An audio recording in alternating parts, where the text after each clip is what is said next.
This stretch of downtown Poto looks like 100 other small towns in Oklahoma.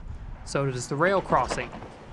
No reason to look twice, unless a train is coming, and then you'd better look hard because a family died here. April was like our glue, our rock. We needed anything, April was there. She had your back. April Goins and her 3 sons and her daughter were hit by a train going 50 miles an hour. 3 locomotives and 120 rail cars mangled their car into a mass of twisted steel. Goins and her 3 sons were killed.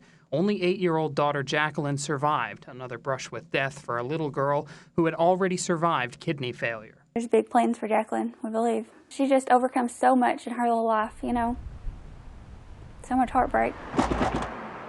Poto knew this crossing was dangerous and feared that the worst might happen one day, and it finally did.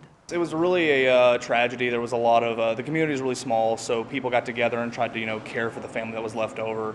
Even now, months after the collision, there is a memorial tribute here to April and her 3 sons. And unfortunately, that was not the end of the tragedy on the tracks here in Poto, because back in March, just a couple months later, another man lost his life at the very same intersection walking across. And this is not just a Poto problem, this is a problem across Oklahoma.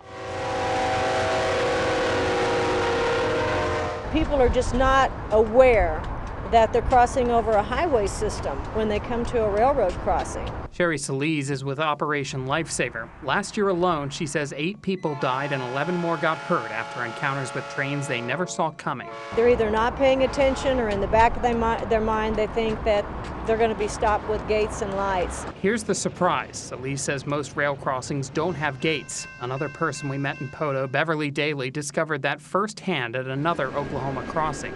The train came out from between 2 buildings and caught my right front fender with the front of the train. It set me to spinning.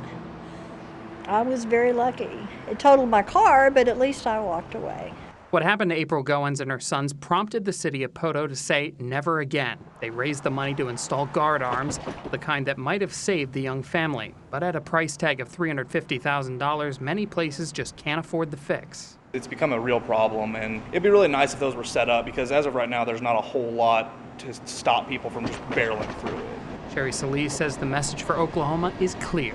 Ultimately, it is the driver's responsibility to cross over railroad tracks safely. That's the only safety thing that you've got going for you. Don't stop on the tracks. Don't try to go around the gate arms. Always look for a train when you come to railroad tracks. Tyler Butler, Tulsa's Channel 8.